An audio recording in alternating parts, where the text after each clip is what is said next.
Animalia, nos amis les animaux peuvent commencer. Là, nous retrouvons à Cap Tamarin que nous avons un docteur très spécial qui s'appelle docteur Asma. Aujourd'hui, on va parler, puisqu'on est en pleine période d'été, et on va discuter de la chaleur pour les animaux. Donc, il faut savoir que les chiens et les chats ne transpirent pas. Et pour cela, pour refroidir leur corps, ils allaitent. Et c'est pour cette raison qu'il faut faire attention qu'on ne les garde pas dehors quand il fait très chaud, même si on pense qu'on est bien à l'ombre. S'il fait chaud, il fait chaud, même s'ils sont à l'ombre. Et du coup, il faut, dans les coups de chaleur extrêmes, il faut les faire rentrer à la maison. Il faut les imbiber un petit peu d'eau. Toujours changer de l'eau de telle sorte que ça soit une eau froide, pas stagnante, rafraîchir l'eau. Parfois, on ose aussi de mettre un petit peu de glaçon dedans pour des races qui ne tolèrent pas la chaleur du tout. On voit à Maurice, il y a des huskies, il y a des chow-chow, Il y a des griffons aussi. Ouais, il y a beaucoup de griffons et là, c'est le conseil, c'est parfois on est obligé pour ces races-là de mettre même un petit peu de clim ou un ventilateur, mais jamais les garder à l'extérieur ou bien aller marcher. Parfois, je vois des gens qui promènent leur chien, eux, torse nu, et le chien à 1 heure de l'après-midi, c'est pas possible. Il y a aussi des races comme les labradors qui adorent aller sortir, alors marcher, mais malheureusement, ils ne sont pas endurants et ils ne tolèrent pas la chaleur du tout. Donc là, on les fait sortir très tôt le matin, très tard le soir pour faire leur promenade. Et pendant la journée, si on peut les faire rentrer à la maison, ça sera toujours mieux. Autre chose, parfois, on prend nos petits toutous pour faire des petites courses. Et là, on s'est dit, allez, 2 minutes, je cherche le pain et je reviens. Je vais baisser un petit peu les vitres dans la voiture. C'est inadmissible. Malheureusement, c'est très dangereux. D'accord? Donc, pareil, si on prévoit de s'arrêter, de faire des petites courses, on a des chiens, idéalement ne pas le faire, on risque de... Ça peut comme si créer un manque d'oxygène comme si. Oui, en fait, ils vont halter beaucoup et après, ça va faire une fréquence cardiaque qui est très, très élevée. Le chien, malheureusement, va jusqu'à convulsion. Il aura un manque d'oxygène, comme vous avez dit, et là, c'est des symptômes extrêmes de coups de chaleur. Et là, il faut une intervention vétérinaire d'urgence. Les signes, c'est que voilà, donc le chien, généralement, il a les muqueuses, les yeux très très rouges. Il est en inconfort, il halète beaucoup et ça ne se calme pas et la respiration devient de plus forte. Et les premières choses à faire, c'est imbiber un petit peu la tête avec de l'eau fraîche. Pareil, mouiller un petit peu la... C'est conseillé de faire un grooming aussi, comme des races de griffons ou bien golden, tout ça. Mais par exemple, il y a des races, malheureusement, qu'on ne peut pas faire un trimming parce qu'on peut, comme les Spitz, comme les Huskies, même s'ils ont une fourrure très très fournie, mais on risque d'abîmer leur fourrure si on va les tondre. Mais on voit par exemple des bergers allemands avec les très longs poils. Là, on voit beaucoup de gens ça les soulage. Vraiment, ça les soulage pendant l'été de au moins raréfier un petit peu, enlever l'excès. Ouais. Les chats grands poils longs, soit on enlève l'excès avec les brossages quotidiens ou bien on va faire un petit trimming aussi pour enlever le maximum. Et pour les griffons, oui, moi je pense qu'on n'a pas besoin d'avoir des rastas, tout ça. Autant pendant l'été tout enlever, comme ça c'est mieux même de contrôler la peau, tout ça, je pense que ça rafraîchit. Oui. Docteur Asma, vous savez, en été, on a beaucoup de cas de gastro et aussi de puces, tout ça. Alors, donc pour l'été, c'est la période la plus détestable pour les animaux. Il y a toutes les maladies qui sont dangereuses dedans. Donc, c'est vraiment, on travaille beaucoup et les animaux sont plus malades, disons, pendant l'été. Les 2 choses dangereuses qu'on voit souvent en consultation, on a bien sûr les cas de gastro-entérite. Je pense que cette période un petit peu humide avec les pluies, en même temps chaleur, ça fait que le virus, il y a beaucoup d'opposés, tout ça, à l'extérieur. Oui. Donc, le virus, c'est comme s'il se multiplie encore plus dans des conditions. Et puis, voilà, donc les chiots surtout, sont très vulnérables en cette période. Et donc, la gastro, c'est une maladie qui est fatale pour les chiots, spécialement. C'est spécialement que pour les chiots ou bien c'est pour tout? Elle attaque tous les chiens. de tout âge, mais elle est fatale spécialement pour les chiots parce qu'ils n'ont pas d'immunité, ils n'ont pas un système immunitaire encore solide. Il y en a qui n'ont pas reçu aucune vaccination, donc vraiment ils sont très très vulnérables. Et les premiers signes, c'est le manque d'appétit, vomissement et diarrhée avec du sang. Et ça peut être chez certains chiots ou certains genres de virus. Ça peut faire même un arrêt cardiaque et on perd le chiot dans 24 heures de temps. Et c'est pour ça que les clients ne comprennent pas qu'est-ce qui s'est arrivé. Le chien il est mort la nuit même, après les symptômes. Pour cette raison, on n'a pas un traitement qui cible la gastro-entérite, malheureusement. C'est un traitement qui est symptomatique sur plusieurs jours pour que le chien, on lui rapporte tout ce qu'il en faut pour qu'il puisse lutter tout seul. Mais la seule chose pour se protéger contre la gastro, disons, c'est la vaccination. C'est conseillé à quel âge de faire la vaccination pour les Il y a chiots? des gens qui attendent jusqu'à 3 mois d'âge. Ils pensent que c'est là où il faut faire le vaccin parce que le chiot il était petit, mais non. C'est 4 semaines qu'on peut faire le premier vaccin contre la gastro-entérite et on fait des rappels tous les 3 semaines à 1 mois et comme ça on est marge, on a le temps de protéger le plus tôt possible le chien. Surtout que c'est une maladie très contagieuse. Si on a une portée et qu'il y a un seul chien qui est malade, il va transmettre à tous ses frères et sœurs. Donc autant faire les vaccinations à 1 semaine d'âge, là où ils ont déjà acquis la protection de leur maman et nous on supplémente cette protection avec le vaccin. Moi, c'est Andrew. Ça, c'est mon petit Prince. Sur maman, un griffon et sur papa, un teckel. Mais bon, nous ne connaissons pas qu'il est pour venir. Mais ça fait 3 mois déjà qu'il est avec moi, mais il est bien sportif, comme on dit, il est bien vivant. Mais, enfin, il a gagné ce pauvre virus. J'espère qu'il est réussi à survivre ça, sinon la maison est déjà tranquille, déjà triste.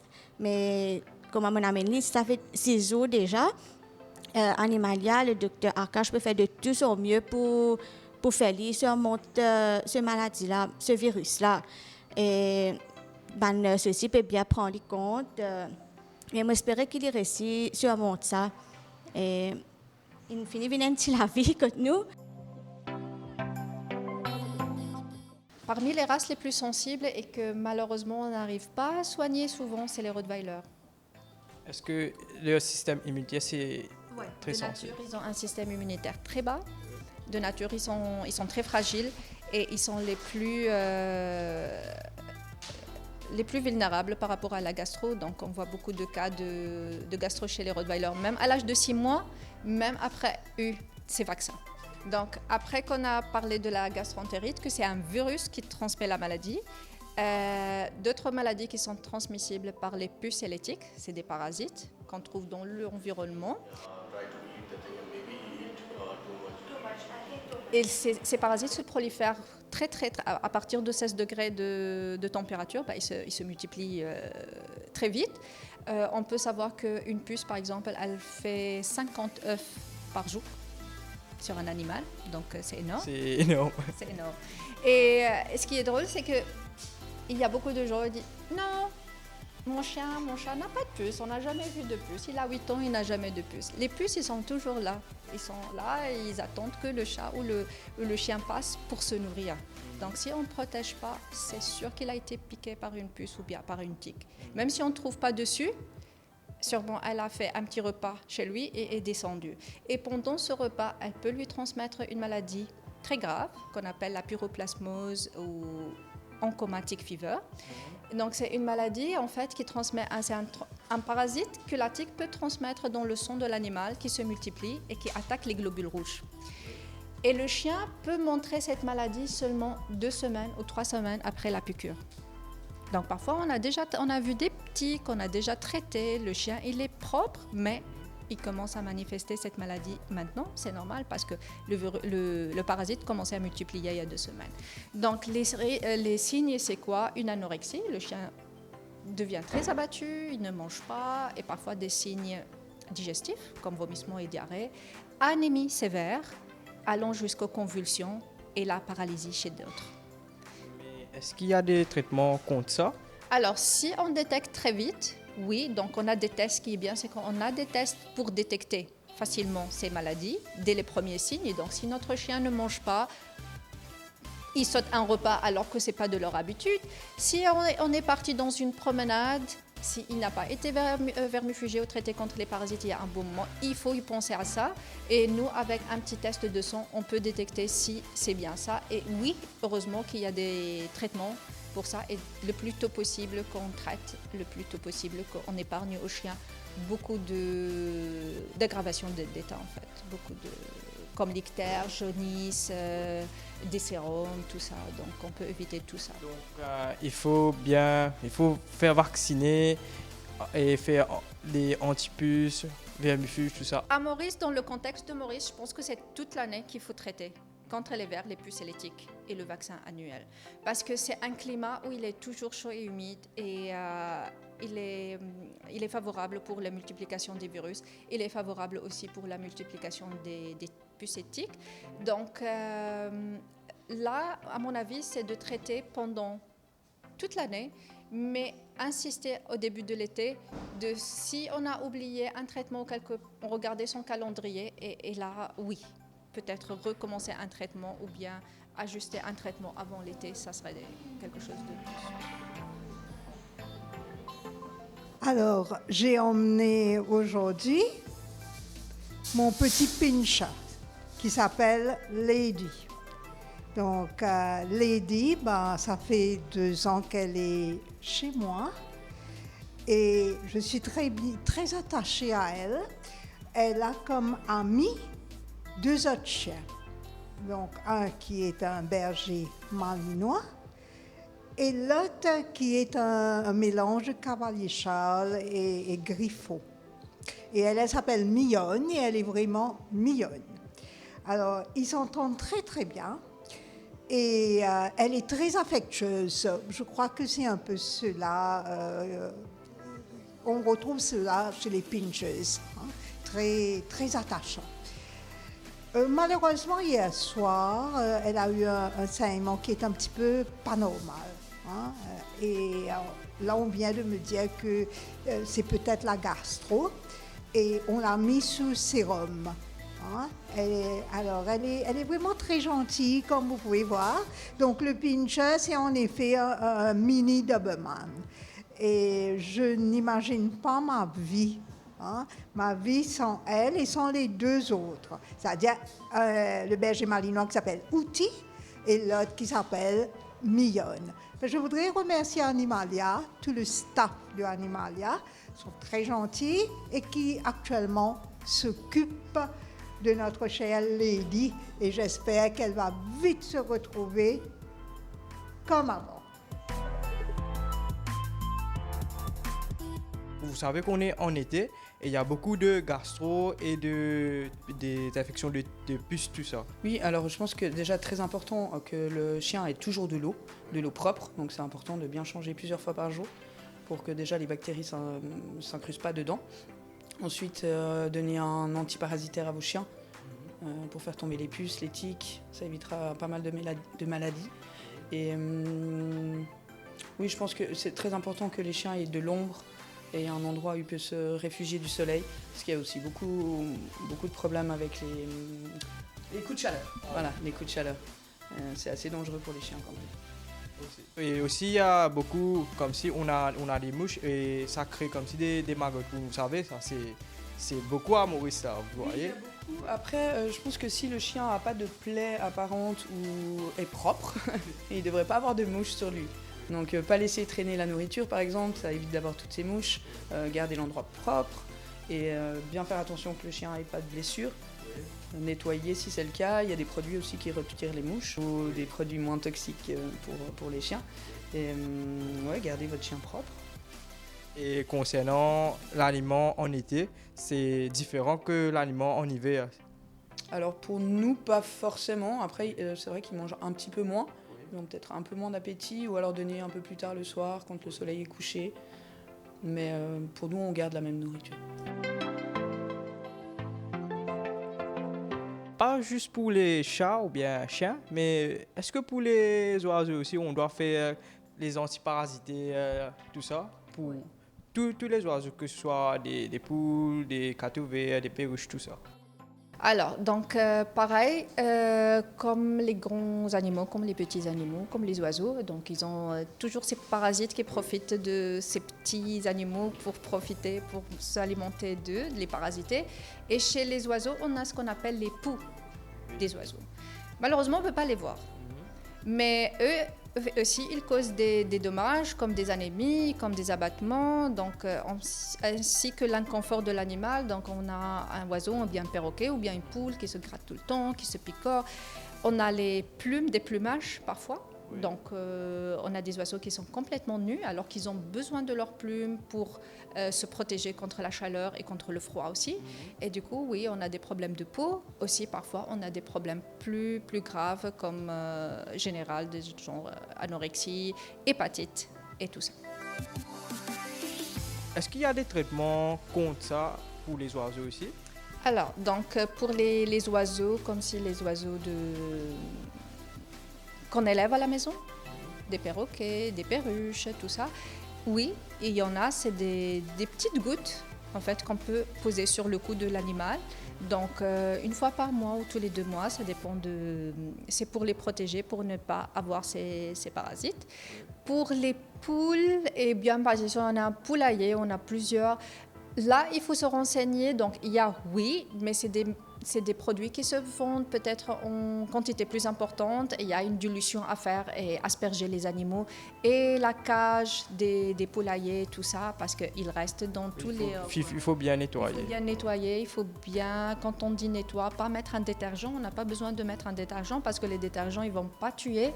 Mais c'est plutôt de brosser, d'enlever tous les débris, les fientes, tout ça, que ça soit propre.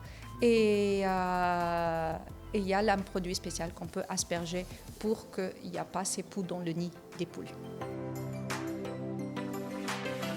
Question de coup de chaleur. Il y a beaucoup de Mauriciens qui aiment prendre leurs animaux de compagnie pour aller prendre un bain à la plage. Est-ce que c'est conseillé ou bien c'est comme si pas conseillé? Alors non, ils peuvent toujours, s'ils adorent la mer, s'ils veulent rentrer dans l'eau, si ça les perturbe pas ou les traumatise pas, non, ils peuvent aller, mais toujours comme nous, on va pas aller prendre un bébé dans les heures très très très chaudes de 10h à 15h. Oui. Ça, c'est pas possible, c'est trop chaud.